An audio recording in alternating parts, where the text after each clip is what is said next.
আসসালামু আলাইকুম, স্বাগতম ত্রিপলি পাঠশালায়। তো আজকে আমরা শুরু করব মডিউল এসি সার্কিট। তো প্রথমে আমরা এসি সার্কিটের বেসিক বিষয়গুলো দেখব, ঠিক আছে। তো প্রথমে আমরা ফান্ডামেন্টাল অফ ভেক্টরসটা দেখার চেষ্টা করব, ঠিক আছে। আচ্ছা, আগের স্লাইড একটু মুছায় নিই। আচ্ছা, তো প্রিন্সিপাল অফ ভেক্টরস দেখেন, প্রিন্সিপাল অফ ভেক্টর। তো এখন এইখানে হচ্ছে যে ভেক্টর বা ফেজর রাশি কি? যে সকল রাশি সম্পূর্ণভাবে প্রকাশ করার জন্য মান ও দিক উভয়ের প্রয়োজন হয় তাদেরকে ভেক্টর রাশি বলে। যেমন এসি ভোল্টেজ, কারেন্ট, বেগ ইত্যাদি, এগুলো হচ্ছে আমাদের ভেক্টর রাশি, ঠিক আছে। ওকে, তো ভেক্টর রাশি চারটি ফর্মে প্রকাশ করা যায়, যথা হচ্ছে দেখেন আমরা চারটা ফর্মে প্রকাশ করতে পারি। একটা হচ্ছে রেক্টাঙ্গুলার, পোলার, ট্রাইগোনোমেট্রিক্যাল, এক্সপোনেনশিয়াল। তো সবচেয়ে বেশি ইউজ করি কোন দুইটা বলেন তো? সবচেয়ে বেশি আমরা ইউজ করব রেক্টাঙ্গুলার ফর্ম এবং পোলার ফর্মটা আমরা সবচেয়ে বেশি ইউজ করব, ঠিক আছে। আচ্ছা, পরে দেখেন ভেক্টর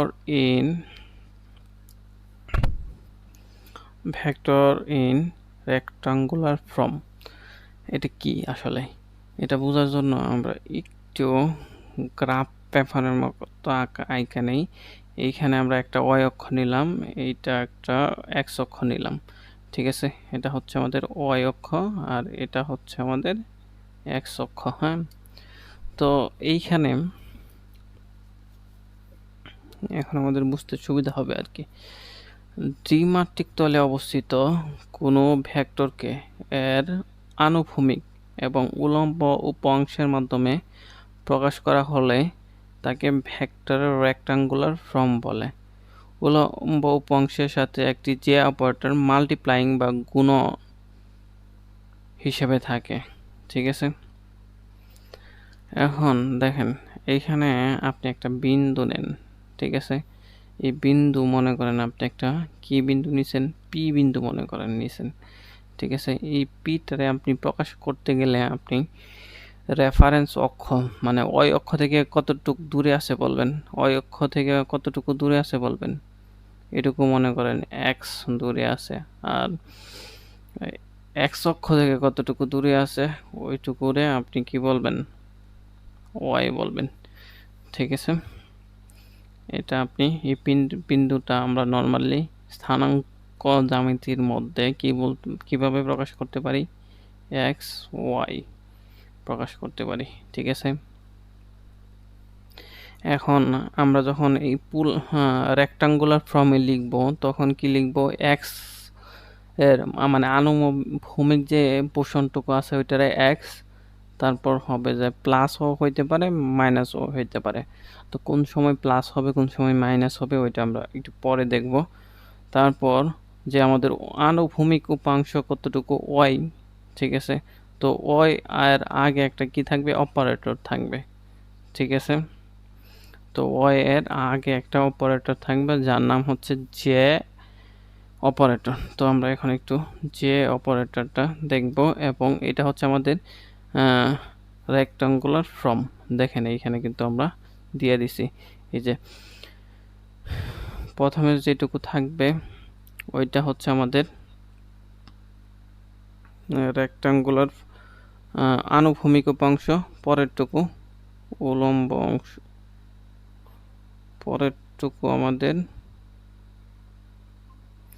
পরেরটুকু হচ্ছে আমাদের উলম্ব উপাংশ আর কি, ঠিক আছে। তো এখন আমরা জেড অপারেটরটা একটু দেখে নেওয়ার চেষ্টা করব। আচ্ছা দেখেন, জেড অপারেটর ইহা একটি অপারেটর যার মান হচ্ছে √(-1). ইহা কোনো ভেক্টরের সাথে মাল্টিপ্লাইং ফ্যাক্টর হিসেবে ব্যবহার হয়ে উক্ত ভেক্টরের 90 ডিগ্রি বামর্তে ঘূর্ণন নির্দেশ করে। একে যে অপারেটর বলে, ঠিক আছে। তো যে অপারেটরের মান আছে একটা কত, √-1, এটা হচ্ছে আমাদের যে অপারেটর, ঠিক আছে। তো এই যে অপারেটরটা আসলে দেখেন এখানে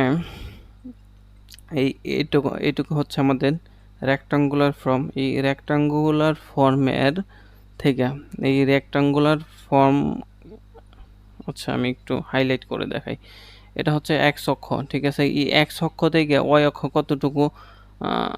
কতটুকু বামে আছে ওইটাই মূলত আমাদের জেড অপারেটর টা প্রকাশ করে আর কি। তো যে অপারেটর আছে এটা কি এই আমাদের বামে 90 ডিগ্রি বামর্তে আছে এরকম নির্দেশ করে আর কি, ঠিক আছে।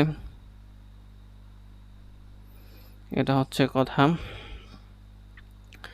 তো এখানে হচ্ছে যে ভেক্টর ইন পোলার ফর্ম, তো ভেক্টর ইন পোলার ফর্মটা আমরা একটু দেখার চেষ্টা করি।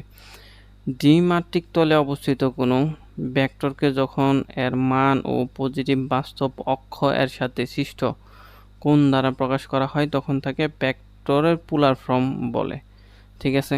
তো এটা হচ্ছে ভেক্টরের পোলার ফর্ম বলে, ঠিক আছে। তো ভেক্টরের পোলার ফর্মটা কি আসলে আমরা একটু গ্রাফের মধ্যে দেখার চেষ্টা করি। মনে করেন এটা আমাদের ওয়াই অক্ষ আর এটা হচ্ছে আমাদের এক্স অক্ষ, হ্যাঁ। এখন আপনি এখানে একটা বিন্দু নেন পি, ঠিক আছে। এই বিন্দুটা এইখানে এই পি বিন্দুটা আপনার বোঝানোর জন্য আপনি কিভাবে বুঝাইতে পারেন, একটা হচ্ছে রেক্টাঙ্গুলার ফর্মে বুঝাইতে পারেন যেটা আমরা আগে দেখলাম। এখন আমরা এটা পোলার ফর্মে কিভাবে বুঝাইতে পারি।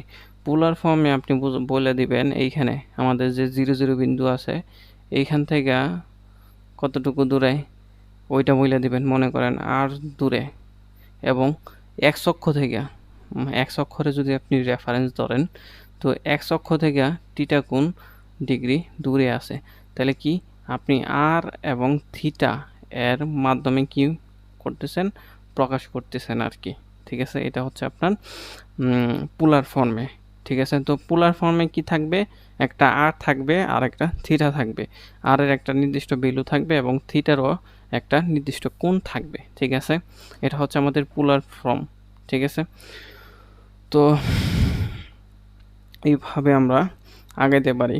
এখন তো মাঝে মধ্যে আপনার এরকম আসে যে পোলার ফর্ম, এইখানে আপনার কি এটা পোলার ফর্ম না, পোলার ফর্ম থেকে আপনি রেক্টাঙ্গুলার ফর্মে কনভার্ট করেন। তো এটা আমরা কিভাবে কনভার্ট করতে পারি দেখেন, আমরা এটা কনভার্ট কিভাবে করতে পারি এটা একটু প্রমাণ আছে অবশ্য, চিত্রটা আমাদের লাগবে। আমি একটু চিত্রটা কপি করে নিই, তাহলে আমরা পরে ভালো বুঝতে পারবো। আচ্ছা আমরা প্রমাণে চলে যাব এখন। এখানে আমি চিত্রটা পেস্ট করে দিই।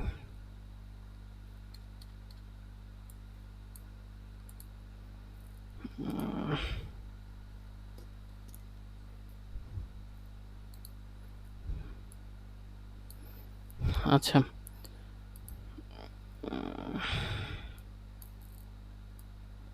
স্লাইড সমস্যা করতেছে। আচ্ছা এখন কথা হচ্ছে যে পোলার টু রেক্টাঙ্গুলার, তো আমরা নর্মালি ম্যাথের মধ্যে এসি সার্কিট ম্যাথের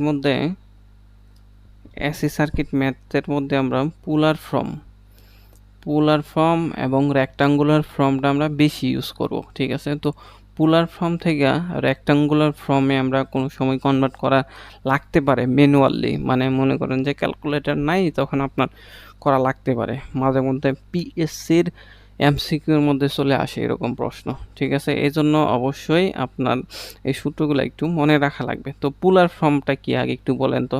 পোলার ফর্ম হচ্ছে একটা আর থাকবে আর একটা থিটা থাকবে, আর রেক্টাঙ্গুলার ফর্মটা কি বলেন তো, একটা হচ্ছে যে আপনার একটা হচ্ছে আনুভূমিক উপাংশ থাকবে আর একটা হচ্ছে উলম্ব উপাংশ থাকবে, উলম্ব উপাংশর আগে একটা যে অপারেটর থাকবে, ঠিক আছে। এটাই তো কথা। এখন আপনি যখন কনভার্ট করবেন তখন যখন পোলার দেওয়া থাকবে আপনার কি করা লাগবে, রেক্টাঙ্গুলার মানাইতে হবে তখন কিন্তু আপনার কি করা লাগবে, সূত্র ইউজ করা লাগবে। সূত্রটা হচ্ছে যে এক্স, তাহলে এক্সটা বের করার জন্য আপনার কিন্তু একটা সূত্র আছে। এক্স ইকুয়াল টু কি সূত্র, এক্স ইকুয়াল টু হচ্ছে আর কস থিটা। তার মানে আপনার যদি রেক্টাঙ্গুলার দেওয়া যদি কনভার্ট করতে হয় তাহলে পুলারের আর লাগবে এবং থিটা লাগবে। তারপর ওয়াই ইকুয়াল টু কি আর সাইন থিটা। এই দুইটা সূত্রের মাধ্যমে আপনি কি করতে পারতেছেন,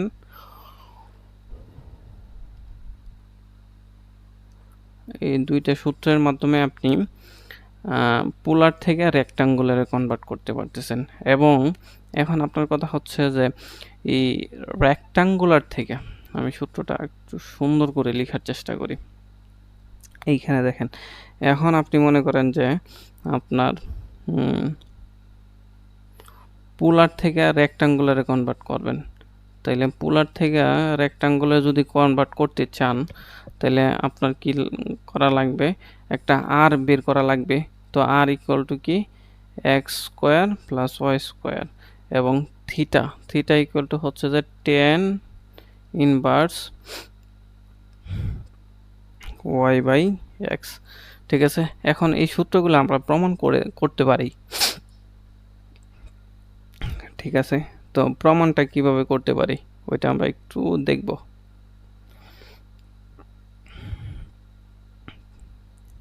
আচ্ছা,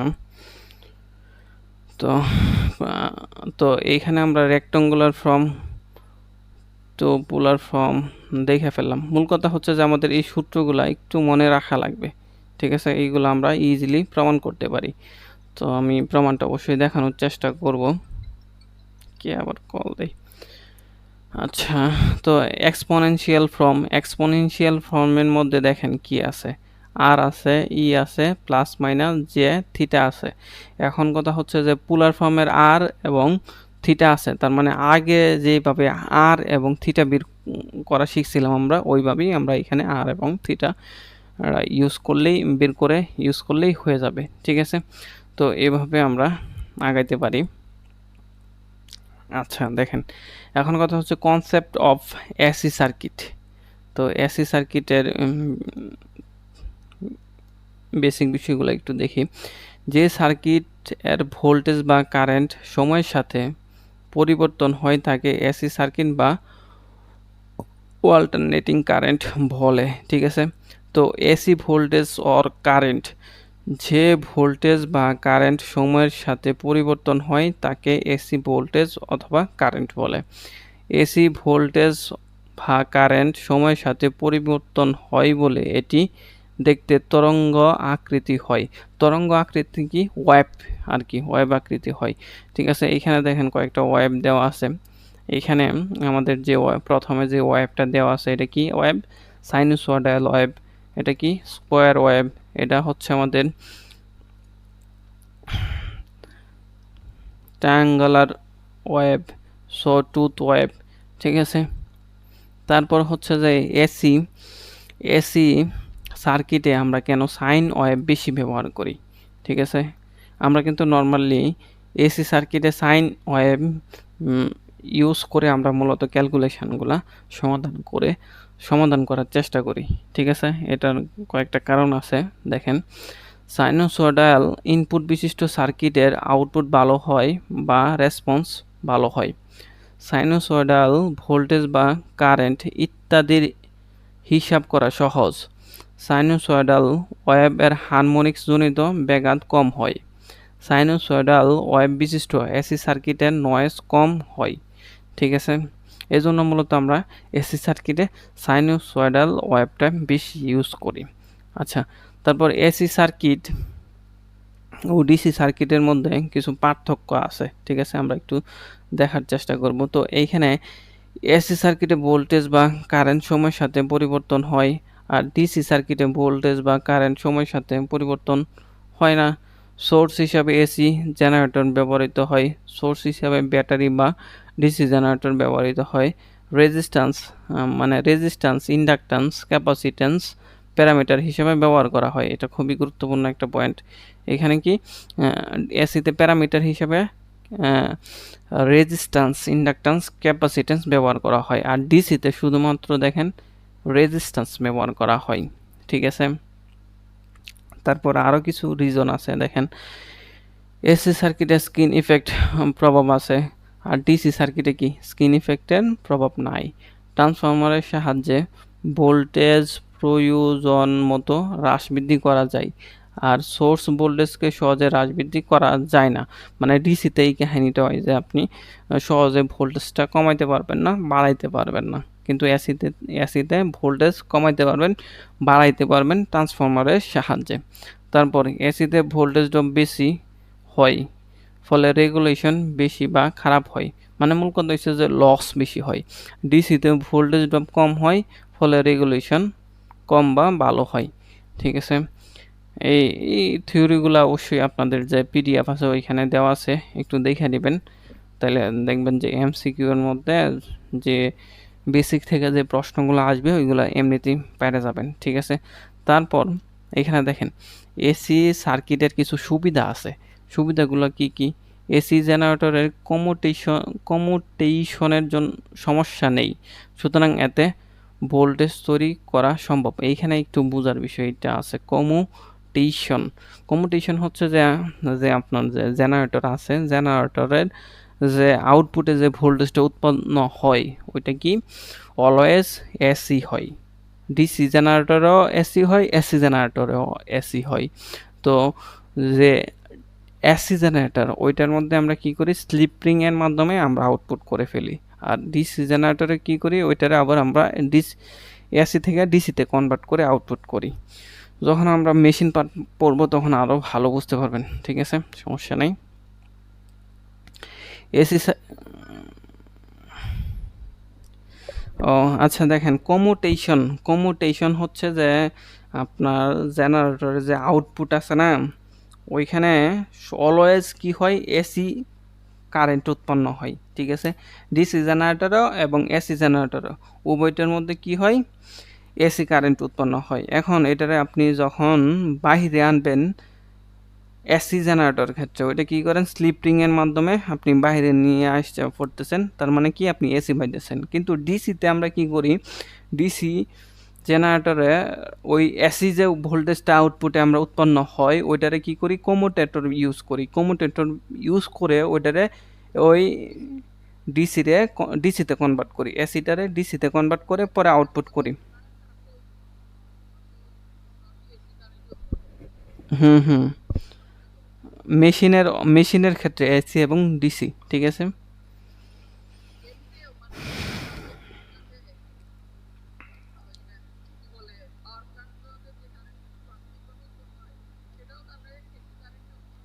হ্যাঁ হ্যাঁ হ্যাঁ এসি উৎপন্ন হয়। আচ্ছা, তারপরে দেখি এসি সার্কিটের সাহায্যে জেনারেটরের উৎপন্ন ভোল্টেজকে ট্রান্সফরমারের সাহায্যে বৃদ্ধি করে বেশি দক্ষতা ও কম রেগুলেশনে এসি এনার্জি পরিবহন করা সম্ভব। এসি সার্কিটে 3 ফেজ লোডের পাশাপাশি 1 ফেজ লোডও পরিচালনা করা যায়। এসিকে কমিউটেটর এর সাহায্যে ডিসিতে পরিণত করে ডিসি লোড পরিচালনা করা যায়। এসি সার্কিটের বৈদ্যুতিক সরঞ্জাম আকার ছোট ও মসৃণ, দক্ষ, কিন্তু দামে কম হয় আর কি, ঠিক আছে। এটা হচ্ছে মূল কথা। এসি সার্কিটের কিছু সুবিধা আছে, আবার কিছু অসুবিধাও আছে। ওই অসুবিধাগুলো এখন আমরা একটু দেখার চেষ্টা করি। তো এসি সার্কিটের সাহায্যে ব্যাটারি চার্জ করা যায় না। ইলেকট্রোপ্লেটিং এর কাজে এসি ব্যবহার করা যায় না। এসি সার্কিটে ফ্রিকোয়েন্সি জনিত কারণে স্কিন ইফেক্ট এর সৃষ্টি হয়, ফলে সার্কিটের রোধ বেড়ে যায় এবং কারেন্ট কম প্রবাহিত হয়। এসি সার্কিট ব্যবহৃত যন্ত্রপাতি কম্পন, নয়েজ এবং হারমোনিক্সের কারণে স্থায়ী কম হয়, মানে তাড়াতাড়ি নষ্ট হয়ে যায় আর কি, এরকম। আচ্ছা, তারপর এসি বা ডিসি জেনারেটর দুইভাবে ভোল্টেজ উৎপন্ন করা যায়, যথা হচ্ছে এসি বা ডিসি জেনারেটরে দুইভাবে আমরা ভোল্টেজ উৎপন্ন করতে পারি। এক নাম্বার হচ্ছে যে স্থির চুম্বক ক্ষেত্রে কয়েল ঘুরিয়ে, আরেকটি হচ্ছে স্থির কয়েলে চুম্বক ক্ষেত্র ঘুরিয়ে। মনে করেন যে একটু দেখাই, এখানে মনে করেন আপনার চুম্বক, আর এইখানে হচ্ছে আপনার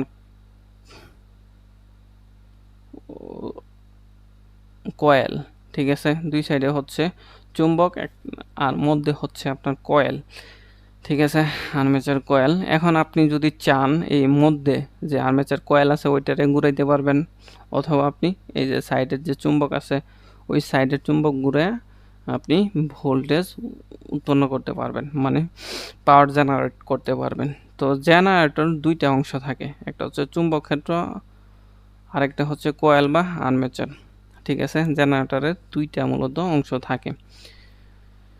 তো এখানে আমরা দিয়ে দিছি জেনারেটরের ভোল্টেজ কিভাবে উৎপন্ন হয়, এখানে একটু থিওরি আছে এইখানে। তো এটা আমরা মেশিন পার্টে গেলে আরও ভালোভাবে পড়বো, জাস্ট এখন আমরা একটু বুঝে রাখি জেনারেটরে এসি ভোল্টেজ এবং কারেন্ট উৎপন্ন হয় কিভাবে ব্যাখ্যা করা হলো। এটা আমরা পরে এটা মেশিন পার্টের মধ্যে পড়বো, তাইলে যখন আমরা এসি জেনারেটর পড়বো তখন আরও ভালো বুঝতে পারবো। তো আপাতত আমরা একটু মনে রাখবো যেটা তাৎক্ষণিক ভোল্টেজ এবং তাৎক্ষণিক কারেন্টের যে দুইটা সমীকরণ আছে ওইটা একটু আমাদের মনে রাখা লাগবে। তাৎক্ষণিক ভোল্টেজ আমরা নর্মালি দ্বারা প্রকাশ করি, এটা হচ্ছে আই ম্যাক্স। ওহো, আমরা তো ভোল্টেজের ক্ষেত্রে তো আই ম্যাক্স হবে না, বি ম্যাক্স হবে, ভোল্টেজ হবে বি ম্যাক্স সাইন ওমেগা টি। এটা হচ্ছে আমাদের তাৎক্ষণিক ভোল্টেজের সমীকরণ। আর তাৎক্ষণিক কারেন্ট হচ্ছে আমরা আই দিয়ে প্রকাশ করি, আই ম্যাক্স সাইন ওমেগা টি, ঠিক আছে। এটা হচ্ছে আমাদের তাৎক্ষণিক কারেন্টের সমীকরণ, ঠিক আছে। এটা কিন্তু আমাদের লাগবে, এটুকু আমাদের একটু মনে রাখা লাগবে, হ্যাঁ। এখানে আমরা নর্মালি এইসব প্রমাণ করতে পারি, প্রমাণ করব না আমরা।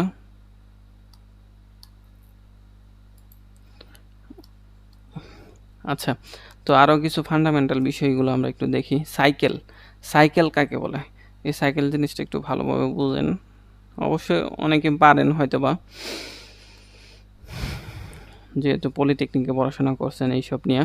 তো সাইকেল পরিবর্তনশীল তড়িৎ প্রবাহ কোনো একদিকে প্রবাহিত হইয়া শূন্য হইতে সর্বোচ্চ এবং পরে পুনরায় শূন্য হইলে এবং বিপরীত দিকে যদি শূন্য হতে সর্বোচ্চ হইয়া শূন্যতে ফিরে আসে তখন যে তরঙ্গের সৃষ্টি হয় তাকে সাইকেল বলে। তো এটা হচ্ছে আপনাদের একটা সাইকেল। দেখেন এইখানে কি হয়েছে, আমাদের প্রথমে শূন্য থেকে শুরু হয়েছে, তারপর সর্বোচ্চ গেছে, তারপর আবার শূন্যতে যায়, আবার শূন্যতে গেছে, এরকমভাবে কি হয় আমাদের সাইকেলগুলা সম্পূর্ণ হয়, ঠিক আছে। এইগুলা মনে করেন যে এইখান থেকে শূন্য থেকে এইটুকু পর্যন্ত এইটুকুরে আমরা কি বলবো, একটা সাইকেল, ঠিক আছে। এখানে একটু দেখেন এই বিষয়গুলো খুবই ইম্পর্টেন্ট, আমাদের ম্যাথ করতে গেলে লাগবে। তো আমাদের একটা সাইকেল, তো এটাকে একটু মুছাই দিই, এটা হচ্ছে আমাদের একটা সাইকেল, ঠিক আছে। এখন অ্যামপ্লিটিউড কি, অ্যামপ্লিটিউড হচ্ছে যে সর্বোচ্চ ভ্যালু, এইখানে কি আমাদের এক্স অক্ষ চিন্তা করেন, এইখান থেকে এইটুকু পর্যন্ত সর্বোচ্চ যতটুকু ভ্যালু ওইটারে আমরা কি বলবো, অ্যামপ্লিটিউড বলবো, ঠিক আছে। এখন অল্টারনেশনটা একটু দেখেন। অল্টারনেশন হচ্ছে যে হাফ সাইকেল আছে না, এইখান থেকে এইটুকু পর্যন্তই হচ্ছে আমাদের হাফ সাইকেল। তো এই হাফ সাইকেলকে আমরা অল্টারনেশন বলবো, ঠিক আছে। এবং আরেকটা হচ্ছে যে টাইম পিরিয়ডটা কি, টাইম পিরিয়ডটা হচ্ছে এইখান থেকে আপনার কারেন্টটা এইখান দিয়ে এইখানে আবার এইখানে আসতে যতটুকু সময় লাগছে ওইটা হচ্ছে টাইম। আরেকটা হচ্ছে যে ফ্রিকোয়েন্সি হচ্ছে যে 1 সেকেন্ডে যতটুকু সাইকেল সম্পূর্ণ করে তাই হচ্ছে আমাদের ফ্রিকোয়েন্সি। দেখেন নিচে আমাদের সংজ্ঞা আছে, সংজ্ঞাগুলো একটু দেখা নিব, ঠিক আছে। এইগুলো কিন্তু খুবই ইম্পর্টেন্ট, এইগুলো যদি না পারেন তাহলে কিন্তু আপনি পারবেন না, ম্যাথ পারবেন না, ম্যাথ পারতে একটু কষ্ট হবে। তো প্রথমে দেখব অল্টারনেশন, পরিবর্তনশীল রাশির এক সাইকেল বা তরঙ্গের যে কোনো অর্ধাংশকে অল্টারনেশন বলে। একটি সাইকেলের দুইটি অল্টারনেশন পজিটিভ ও নেগেটিভ। ফ্রিকোয়েন্সি কোনো পরিবর্তনশীল রাশি প্রতি সেকেন্ডে যতগুলো সাইকেল সম্পন্ন করে তাকে ফ্রিকোয়েন্সি বলে। টাইম পিরিয়ড কোনো পরিবর্তনশীল রাশি এক সাইকেল সম্পূর্ণ হতে যে সময়ের প্রয়োজন হয় তাকে টাইম পিরিয়ড বলে। তো টাইম পিরিয়ড এবং ফ্রিকোয়েন্সির মধ্যে একটা সম্পর্ক আছে, রিলেশন আছে, এই জিনিসটা আমাদের লাগবে ম্যাথ করার সময়, মনে রাখেন। 1/f টাইম পিরিয়ড সমান কি 1/f, মানে উল্টা আনুপাতিক আর কি। আচ্ছা, তারপরে আমরা দেখব অ্যামপ্লিটিউড। কোনো পরিবর্তনশীল রাশি পজিটিভ ও নেগেটিভ হাফ সাইকেল ম্যাক্সিমাম ভ্যালুকে অ্যামপ্লিটিউড বলে।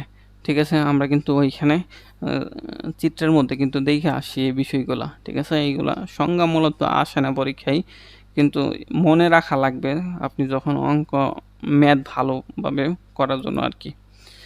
আচ্ছা, এইখানে ইনস্ট্যান্টেনিয়াস ভ্যালু দেখেন, তাৎক্ষণিক মান, তাৎক্ষণিক ভোল্টেজ আমরা ছোট হাতের বি দ্বারা প্রকাশ করি এবং তাৎক্ষণিক কারেন্ট আই দ্বারা, ছোট হাতের আই দ্বারা প্রকাশ করি আর কি। ঠিক আছে, আচ্ছা দেখেন, একটি পরিবর্তনশীল রাশির যে কোনো মুহূর্তের মানকে তাৎক্ষণিক মান বা ইনস্ট্যান্টেনিয়াস ভ্যালু বলা হয়। ভোল্টেজ ও কারেন্টের তাৎক্ষণিক মানকে যথাক্রমে বি ও আই দ্বারা প্রকাশ করা হয়। ফেজ পরিবর্তনশীল রাশি কোনো একটি নির্দিষ্ট সময়ে উহার কৌণিক অবস্থাকে ফেজ বলে। ঠিক আছে, তো কৌণিক অবস্থা মনে করেন এইখানে আপনার একটা কারেন্ট, এইটা হচ্ছে আপনার একটা কারেন্ট। ঠিক আছে, আই, এখানে একটা কারেন্ট মনে করেন আই, এই আইটা আপনি পোলার ফর্মে প্রকাশ করলেন যে আই, এবং অ্যাঙ্গেল হচ্ছে থিটা। এই যে এ থিটা আছে না, রেফারেন্স অক্ষ থেকে যতটুকু কৌণিক ব্যবধানে অবস্থিত, এটারই আমরা ফেজ বলি। এখন আরেকটা কথা হচ্ছে যে ফেজ অ্যাঙ্গেল, খুবই গুরুত্বপূর্ণ একটা বিষয় হচ্ছে ফেজ অ্যাঙ্গেল, জিনিসটা বুঝেন। ফেজ অ্যাঙ্গেল হচ্ছে যে কোনো এসি সার্কিটে ভোল্টেজ ও কারেন্টের মধ্যবর্তী কোণকে ফেজ অ্যাঙ্গেল বলে। মনে করেন এটা হচ্ছে আপনার কারেন্ট না, ভোল্টেজ মনে করেন এক্স অক্ষ বরাবর আছে এবং কারেন্ট আছে এটা আই। তো এখানে কারেন্ট এবং ভোল্টেজের মধ্যে যত যে কোণ, ওইটারই আপনি কি বলবেন, ফেজ অ্যাঙ্গেল। এটা কিন্তু আমাদের লাগবে। ঠিক আছে, পাওয়ার ফ্যাক্টর বের করার জন্য এই ফেজ অ্যাঙ্গেল খুবই গুরুত্বপূর্ণ। ঠিক আছে, এই ফেজ অ্যাঙ্গেলটা দেখেন অনেকবার পরীক্ষায় আসছে। ঠিক আছে, এইখানে দেখেন চিত্রের মধ্যেও দেখায় দিছে, চিত্রের মধ্যে যা দেখাইছে একটু বোঝানোর চেষ্টা করি। দেখেন এইখানে একটা কারেন্ট শুরু হয়েছে কি শূন্য থেকে শুরু হয়েছে। ঠিক আছে, এখানে যায় আবার যায় শেষ হয়েছে। তারপর এখানে ভোল্টেজটা দেখেন থিটা ডিগ্রি, এই থিটা ডিগ্রি কি হয়েছে, সামনে থেকে শুরু হয়েছে। যে তো এইখানে যতটুকু পরে, মানে যত ডিগ্রি পরে শুরু হয়েছে ভোল্টেজটা, ওইটাই হচ্ছে আমাদের ফেজ অ্যাঙ্গেল। ঠিক আছে, আচ্ছা ওয়েভ ফ্রম, তরঙ্গ ফ্রম, দেখি ওয়েভ ফ্রম ভোল্টেজ ও কারেন্টের তাৎক্ষণিক মানসমূহ প্লট করার মাধ্যমে সংশ্লিষ্ট সময়ের সাপেক্ষে যে ওয়েভ শেপ পাওয়া যায় তাকে তরঙ্গ ফর্ম বলে। মনে করেন যে যে ওয়েভ শেপটা আপনি পাবেন, ওইটা যখন আপনি আঁকবেন, ওইটাই হচ্ছে আপনার ওয়েভ ফর্ম। তারপর হচ্ছে রুট মিন স্কোয়ার,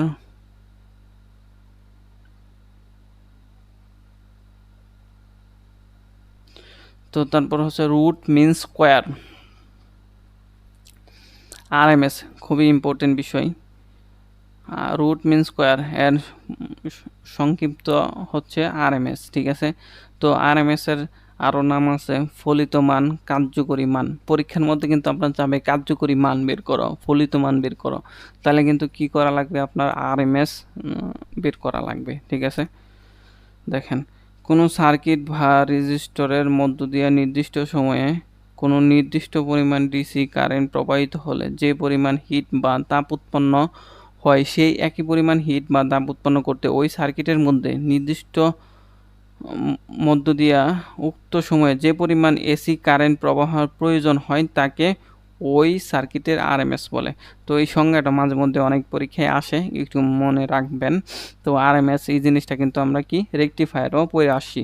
তো ফুল ওয়েভের আরএমএস কারেন্ট বের করার জন্য কিন্তু আমরা এই সূত্রটা ইউজ করি। ঠিক আছে, তো ফুল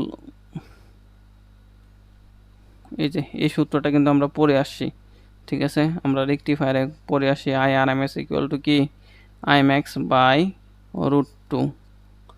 তারপর বি আর এম এসটা কি ভি আর এম এস সমান কি জানি আমরা বি ম্যাক্স বাই √2। এটা কিন্তু ফুল ওয়েভের ক্ষেত্রে। তো এসি সার্কিট তো আমরা হাফ ওয়েভ চিন্তা করব না, ফুল ওয়েভ চিন্তা করব, ঠিক আছে।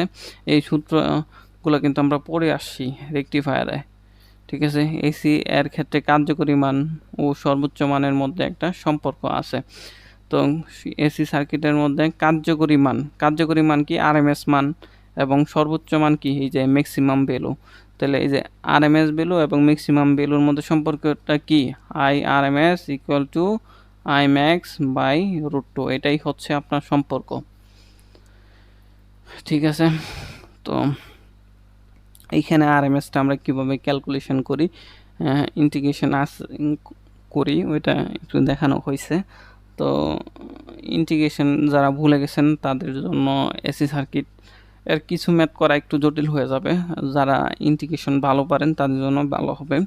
তো ইন্টিগ্রেশন যারা পারেন তারা একটু সূত্রগুলো একটু রিভিশন দিবেন, তাইলে ফান্ডামেন্টাল মানে এসি ফান্ডামেন্টালের যাবতীয় ম্যাথগুলো খুব সহজে পেরে যাবেন আর কি, ঠিক আছে। আচ্ছা, তো আমরা এইভাবে প্রমাণ করতে পারি। প্রমাণ আমরা দেখব না। তারপর আমরা একটা দেখব ফর্ম ফ্যাক্টর। দেখেন এখানে ফর্ম ফ্যাক্টরটা আছে। ফর্ম ফ্যাক্টর কি কোনো সাইন ওয়েভের কার্যকরী মান মানে কি আরএমএস ভ্যালু, ঠিক আছে। ও গড় মানের অনুপাতকে ফর্ম ফ্যাক্টর বলে। তাহলে আরএমএস ভ্যালু এবং গড় মান মানে অ্যাভারেজ ভ্যালু এর অনুপাতকে কি বলে ফর্ম ফ্যাক্টর বলে। এটা মাঝে মধ্যে ম্যাথের মধ্যে চাবে ফর্ম ফ্যাক্টর বের করুন, তাহলে আপনার প্রথমে কি করা লাগবে আরএমএস ভ্যালুটা বের করা লাগবে, তারপর অ্যাভারেজ ভ্যালু বা ডিসি ভ্যালু যেটা বলি আমরা ওইটা বের করা লাগবে। বের করে অনুপাত করলেই আপনি ফর্ম ফ্যাক্টর পাওয়া যাবেন। ফর্ম ফ্যাক্টর নর্মালি কত হয় 1.11। এটা মাঝে মধ্যে এমসিকিউর মধ্যে আসে ফর্ম ফ্যাক্টর কত 1.11, যেটা আপনি যখন মেশিন পার্ট পড়বেন তখন প্রমাণ করার ক্ষেত্রে এই সূত্রটা লাগবে আমাদের, ঠিক আছে।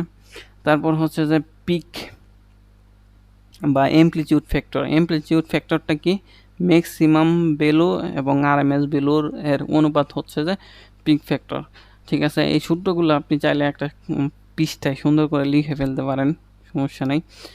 এখানে হচ্ছে আমাদের peak factor, space degree, electrical degree, এখানে একটা সূত্র আছে, এই জিনিসটা আমাদের একটু লাগবে। তো ইলেকট্রিক্যাল ডিগ্রি সমান স্পেস সংখ্যা পুল নাম্বার বাই 2, মানে ইলেকট্রিক্যাল ডিগ্রি সমান স্পেস সংখ্যা ইন্টু পুল নাম্বার বাই 2। এই সূত্রগুলো আমরা ম্যাথ যখন করব তখন আরও ভালো বুঝতে পারবেন, সমস্যা নাই।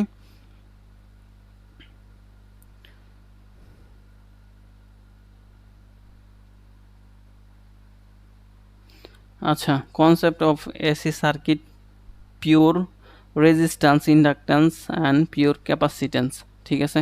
তো এখন আপনি মনে করেন যখন এসি সার্কিট করবেন তখন আপনি কিন্তু আর আমাদের ডিসি সোর্স থাকবে না। এটা কি আমাদের ডিসি সোর্স ছিল, এটা আমাদের কি ছিল ডিসি সোর্স ছিল, ঠিক আছে।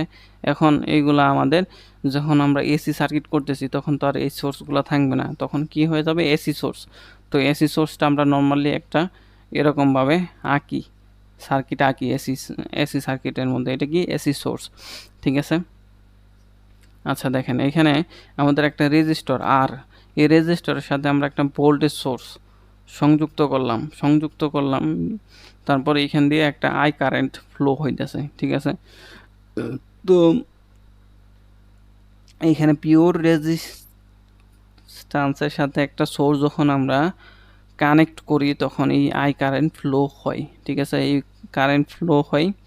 তো এইখানে আমরা এই যে এই আইটা কি তাৎক্ষণিক কারেন্ট, তাৎক্ষণিক মানে কি ইনস্ট্যান্টেনিয়াস ভ্যালু। তো ইনস্ট্যান্টেনিয়াস ভ্যালুর মান সূত্রটা কি জানি I max sine omega T, আর ভোল্টেজ হচ্ছে বি ম্যাক্স সাইন ওমেগা টি।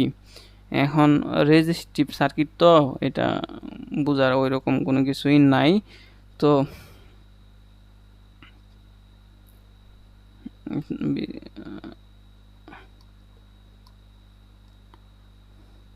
আচ্ছা, মূল কথা হচ্ছে যে রেজিস্টিভ সার্কিট একটু মনে রাখবেন ভোল্টেজ এবং কারেন্ট একই ফেজে থাকে।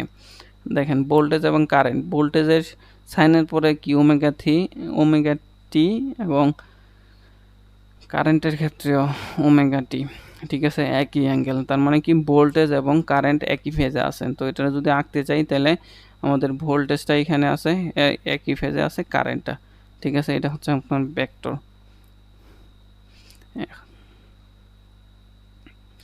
এগুলো নর্মালি আমরা প্রমাণ করতে পারি। কি বলবো, আচ্ছা এখন পিওর ইন্ডাকটিভ সার্কিটটা দেখেন, পিওর ইন্ডাকটিভ সার্কিট। হ্যাঁ, তো দেখেন এটা হচ্ছে আমাদের একটা ভোল্টেজ সোর্স, এই ভোল্টেজ সোর্সের সাথে আমরা একটা ইন্ডাক্টর কানেক্ট করে দিলাম। ঠিক আছে, ইন্ডাক্টরটা কানেক্ট করে দেওয়ার ফলে কি হইলো, এখান দিয়ে একটা আই কারেন্ট ফ্লো হবে। ঠিক আছে, এখন এই আই কারেন্ট ফ্লো হইতেছে, তো ভোল্টেজটা আমরা রেফারেন্স ধরবো বি, তাৎক্ষণিক ভোল্টেজটা কি হবে, বি ম্যাক্স সাইন ওমেগা টি। এবং কারেন্টটা কি হবে বলেন তো, কারেন্টটা হচ্ছে I max sine omega T minus 90 degree. ঠিক আছে, তো এখানে কি হইতেছে, ল্যাগিং হইতেছে, কারেন্টটা ল্যাগিং হইতেছে। যে ডিভাইস বা কম্পোনেন্ট কারেন্ট প্রবাহের পরিবর্তনকে বাধা প্রদান করে তাকে কি বলে, ইন্ডাক্টর বলে। ঠিক আছে, তো এখানে ভোল্টেজ যখন শুরু হয়েছে তখন কিন্তু কারেন্টটা শুরু হয়েছে না, 90 ডিগ্রি পরে। যেমন যদি ওয়েভ শেপটা আপনি আঁকেন এরকমভাবে, এখানে যদি আপনার ভোল্টেজটা এখান থেকে শুরু হইলো, কিন্তু কারেন্টটা আপনার কি হবে, 90 ডিগ্রি পরে থেকে শুরু হবে, এইখান থেকে শুরু হবে। ঠিক আছে, এখানে যে অ্যাঙ্গেল এটা কি, ফেজ অ্যাঙ্গেল থিটা, থিটা সমান এখানে কত, 90 ডিগ্রি হবে। পিওর ইন্ডাক্টরের ক্ষেত্রে ফেজ অ্যাঙ্গেল 90 ডিগ্রি, মনে রাখবেন। আচ্ছা, তারপর আমরা ভোল্টেজ মানে ইন্ডাক্টর আর ভোল্টেজটা আমরা এইভাবে বের করতে পারি, এবং ইন্ডাক্টরের মধ্য দিয়ে প্রবাহিত কারেন্টটা আমরা এইভাবে বের করে ফেলতে পারি। তো এইগুলো বের করতে গেলে আপনার ডিফারেন্সিয়েশন এবং ইন্টিগ্রেশন লাগবে। আচ্ছা, তো ইন্ডাকটেন্স দুই প্রকার, একটা হচ্ছে যে ফিক্সড ইন্ডাক্টর, আরেকটা হচ্ছে ভেরিয়েবল। অবশ্যই এইগুলা এত ইম্পর্টেন্ট না, একটু দেখে নেবেন নিজেরা। তো ইন্ডাক্টরে যে এনার্জি স্টোর করে, এটা কিন্তু ইম্পর্টেন্ট একটা সূত্র। ইন্ডাক্টরে কি পরিমাণ এনার্জি স্টোর করতেছে ওইটা আপনি এই সূত্র দিয়ে বের করে ফেলবেন, হাফ এল আই স্কোয়ার। এই সূত্র দিয়ে আপনি ইন্ডাক্টরটা কি পরিমাণ এনার্জি স্টোর করতেছে ওইটা বের করে ফেলতে পারবেন। ঠিক আছে, মিউচুয়াল ইন্ডাকটেন্স, এটা মেশিনের ক্ষেত্রে অনেকবার আসে। দেখেন, পাশাপাশি অবস্থিত দুইটি কয়েলের একটিতে কারেন্ট প্রবাহিত, কারেন্ট পরিবর্তনে অন্যটিতে যে ওয়েভার টানের সৃষ্টি হয় তাকে মিউচুয়াল ইন্ডাকটেন্স বলে। মূল কথা হচ্ছে, যখন আপনার মনে করেন একটা পরিবাহী, এটা এর মধ্য দিয়ে যখন কারেন্ট ফ্লো হবে আর চারদিকে কি হবে, ফ্লাক্স সৃষ্টি হবে। ঠিক আছে, ইন্ডাকটিভ রিয়াক্ট্যান্স। এখন কথা হচ্ছে ইন্ডাকটিভ রিয়াক্ট্যান্সটা কি। ইন্ডাকটিভ রিয়াক্ট্যান্সটা হচ্ছে খুবই ইম্পর্টেন্ট, এসি সার্কিটের কোনো কয়েলের ইন্ডাকট্যান্স জনিত বাধাকে ইন্ডাকটিভ রিয়াক্ট্যান্স বলে। মনে করেন যে ইন্ডাকটিভ জনিত বাধা, ইন্ডাকটিভ জনিত বাধা হচ্ছে যে ইন্ডাক্টর যে বাধাটা দেয় ওইটা হচ্ছে ইন্ডাকটিভ রিয়াক্ট্যান্স। মনে করেন এটা আরও ভালোভাবে বোঝার জন্য, একটা রেজিস্টর এই যে বাধাটা দেয় আর ইন্ডাক্টর, এই ইন্ডাক্টরটা যে বাধা দেয় ওইটা হচ্ছে ইন্ডাকটিভ রিয়াক্ট্যান্স। ঠিক আছে, তো ইন্ডাকটিভ রিয়াক্ট্যান্স কিন্তু আমাদের প্রশ্নের মধ্যে বের করার জন্য বলতে পারে, তখন আমরা ইন্ডাকটিভ রিয়াক্ট্যান্সটা বের করার জন্য আমাদের লাগবে 2 পাই এফ। এফ মানে হচ্ছে যে ফ্রিকোয়েন্সি, এবং এল হচ্ছে ইন্ডাকট্যান্স, এটা প্রশ্নের মধ্যে দেওয়া থাকবে। তো ইন্ডাকটিভ রিয়াক্ট্যান্সের যে সূত্র আছে ওইটা একটু মনে রাখা লাগবে, 2 পাই এফ এল। ঠিক আছে, এখানে বলতেছে যে ইন্ডাকটিভ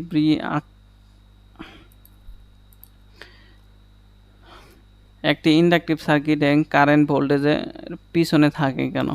তো ইন্ডাক্টর এর মধ্য দিয়ে প্রবাহিত কারেন্ট যে কোনো পরিবর্তনের বাধা প্রদান করে, অর্থাৎ কারেন্ট বৃদ্ধি পেতে থাকলেও বাধা প্রদান করে এবং কমতে থাকলেও বাধা প্রদান করে। সেই কারণেই কারেন্ট প্রয়োগকৃত ভোল্টেজের পিছনে থাকে।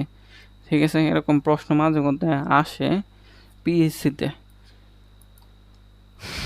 দেখা যায় পিওর ইন্ডাকটিভ সার্কিটে কারেন্ট ভোল্টেজের থেকে 90 ডিগ্রি পিছনে থাকে। তো হ্যাঁ হ্যাঁ, পিওর ইন্ডাকটিভ হলে ল্যাগিং হবে। ল্যাগিং ইন্ডাকটিভ হইলেই ল্যাগিং হবে। যদি পিওর হয় তাহলে 90 ডিগ্রি ল্যাগিং হবে। দেখেন, যদি আপনার পিওর হয়ে যায়, সার্কিটটা যদি পিওর হয়ে যায়, তখন কিন্তু আপনি বলে দিতে পারবেন 90 ডিগ্রি ল্যাগিং হইতেছে।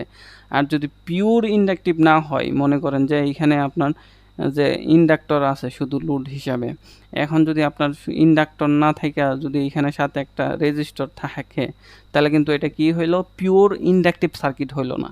তখন আর আপনি বলতে পারবেন না যে এইখানে 90 ডিগ্রি ল্যাগিং আছে। 90 ডিগ্রি থেকে কম হবে আর কি। ঠিক আছে,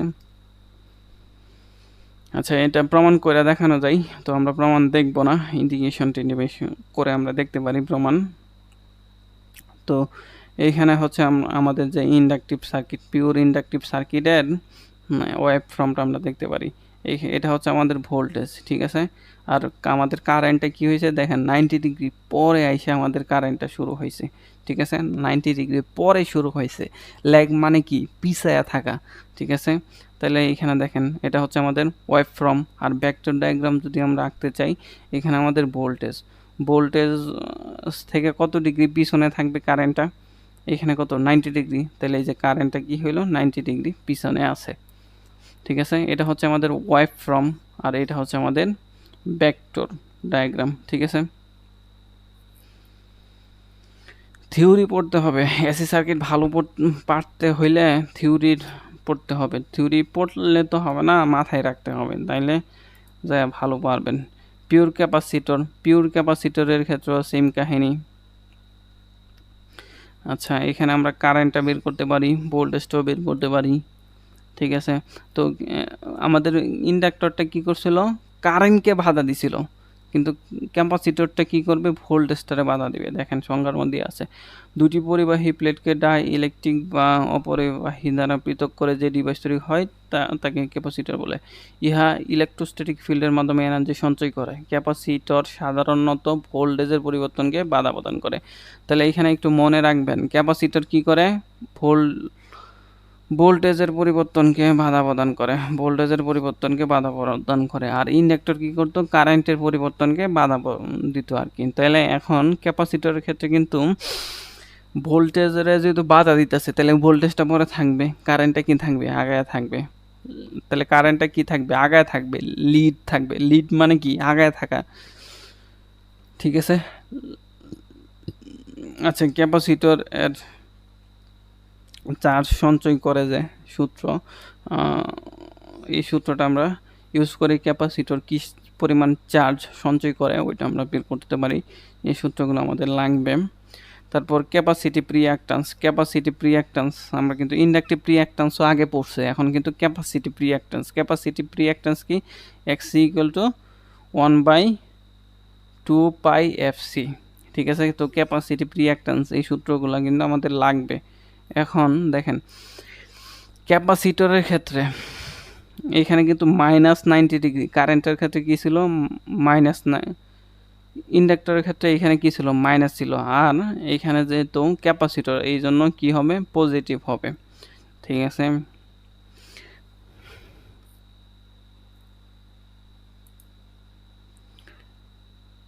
আচ্ছা, দেখাও যে পিওর ক্যাপাসিটর সার্কিট এ কারেন্ট ভোল্টেজ থেকে 90 ডিগ্রি অগ্রগামী থাকে। তো পিওর ক্যাপাসিটিভ সার্কিটে যদি মনে করেন প্রশ্নের মধ্যে যদি বলে দেওয়া থাকে যে পিওর ক্যাপাসিটিভ সার্কিট, তাহলে আপনি এই যে এইখানে প্লাস দিয়া 90 ডিগ্রি লিখে ফেলতে পারবেন।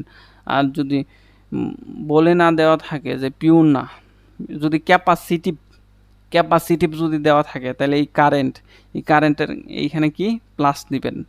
আর যদি ইন্ডাকটিভ হয়, তাহলে কি হইতো, এখানে মাইনাস হইতো, একটু মনে রাখবেন। ঠিক আছে, তারপরে আমরা যখন ম্যাথ করব তারপরে আরও ভালো বুঝতে পারবেন, সমস্যা নাই।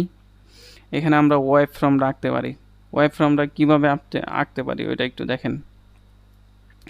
এখানে আমরা কি দেখছিলাম, ক্যাপাসিটরের ক্ষেত্রে ভোল্টেজটা তো আমাদের 0 থেকে শুরু হয়েছে। ঠিক আছে, কিন্তু আমাদের কারেন্টটা কি হয়েছে 90 ডিগ্রি আগে থেকে শুরু হয়ে গেছে, কিন্তু এইখানে কিন্তু আমাদের সার্কিট আঁকি না, মানে ওয়েভ শেপ আঁকি, এইখানে কিন্তু আমরা দেখাই না বিষয়টা। তো এইখানে আমরা আমাদের যে কারেন্টটা ওইটা কিন্তু 90 ডিগ্রি আগের থেকে এইখান থেকে শুরু হয়েছে, ঠিক আছে। এই সামনেটুকু আমরা দেখাই না নর্মালি, ঠিক আছে। আর এটা হচ্ছে আমাদের ভেক্টর, এটা যদি আমাদের রেফারেন্স হয় তাহলে 90 ডিগ্রি আগে থেকে শুরু হয়েছে, তার মানে কি 90 ডিগ্রি ভোল্টেজ থেকে কি আছে, আগায় আছে না, ওইটাই নির্দেশ করতেছে। তো পাওয়ার পাওয়ার জিনিসটা আমরা আগামী ক্লাসে পড়ব, তারপর কিছু ম্যাথ করব, ঠিক আছে। তো পাওয়ার পাওয়ার আমাদের তিন ধরনের, একটা হচ্ছে যে অ্যাক্টিভ, রিঅ্যাক্টিভ, অ্যাপারেন্ট পাওয়ার, ঠিক আছে। তো এই পাওয়ার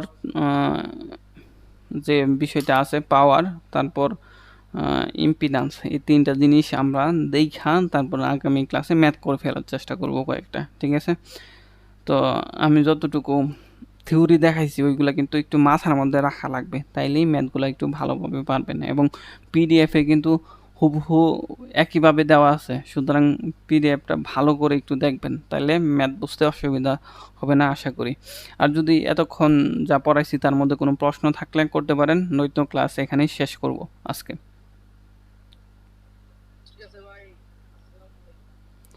আচ্ছা ঠিক আছে, ওয়ালাইকুম সালাম।